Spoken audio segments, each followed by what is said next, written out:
From its revered iconic characters, its phenomenal cinematography, and its remarkable storyline, The Godfather has been praised as one of the most iconic films in cinema history.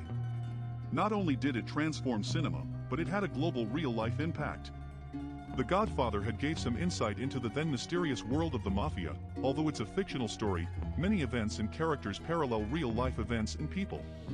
Amazingly, it never stops people from discovering hidden details or situations that made it what it is today. And so, we are going to share with you even more hidden facts you have never heard of.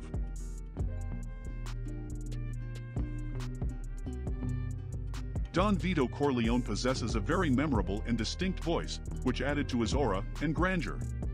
Not many people know this, but Marlon Brando based it on the real-life mobster Frank Costello's voice. Brando had seen him on TV during the mob hearings in 1951 and imitated his intimidating voice in the film, which further shows the real-life connection between the two. James Caan improvised the part where he attacks the photographer, basically destroying his camera. The extra's frightened reaction is genuine. He also came up with the idea of throwing money at the man to make up for breaking his camera. As he put it, "Where I came from, you broke something, you replaced it or repaid the owner." The scenes in which Enzo comes to visit Vito Corleone in the hospital were surprisingly shot in reverse, with the outside scene shot first.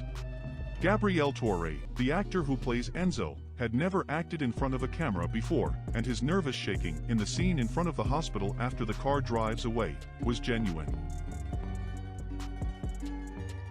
James Caan and Al Pacino were only 10 years younger, and John Cazale was only 5 years younger than the American jazz singer Morgana King, who played their mother Carmela Corleone. George Lucas put together the mattress sequence as a thank you to Francis Ford Coppola for helping him fund American Graffiti. Lucas used photos from real crime scenes. The one pictured is Frank the Enforcer Nitti, Al Capone's right-hand man who had not been murdered, but actually shot himself. During the scene, Francis Ford Coppola's father Carmine Coppola is the piano player. Mario Puzo gave Vito's eldest son the nickname of Sonny after the nickname given to the son of Al Capone. Sonny's death scene, there is a small detail that most of us probably missed, a clue to the fact that Carlo set him up. When Sonny beat up Carlo, he finished by kicking him in the face. After Sonny has been shot dead, one of his killers kicks his across the face. James Caan originally heard the phrase from his acquaintance, the real-life mobster Carmine Persico, and so used it in the film. You gotta get up close like this. Bada bing! You blow their brains all over your nice Ivy League suit. Come here. Mwah! You're taking this very personal. Marlon Brando did not memorize most of his lines and read from cue cards during most of the film. Because the real Corleone, Sicily, was too developed, even in the early 70s, the Sicilian town of Savoca, outside Taormina, was used for shooting the scenes where Michael was in exile. The scene where Sonny beats up Carlo took 4 days to shoot and featured more than 700 extras. The use of the garbage lid was improvised by James Caan. And it's safe to say Carlo wasn't too happy about it. I'll take care of you now. I'm with you now. According to Al Pacino, those were real tears in Marlon Brando's eyes when Michael gives assurance to his father in the hospital scene.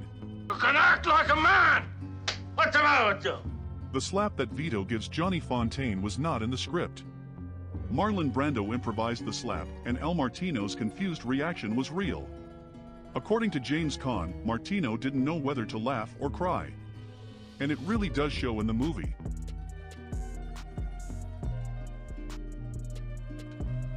One of the most iconic lines in The Godfather is "Leave the gun. Take the cannoli." uttered by Capo Peter Clemenza after taking care of the traitor, Paulie. The line in the script only had Clemenza say "leave the gun," but actor Richard Castellano improvised that line after director Francis Ford Coppola added a line in an earlier scene in which Clemenza's wife says, "Don't forget the cannoli."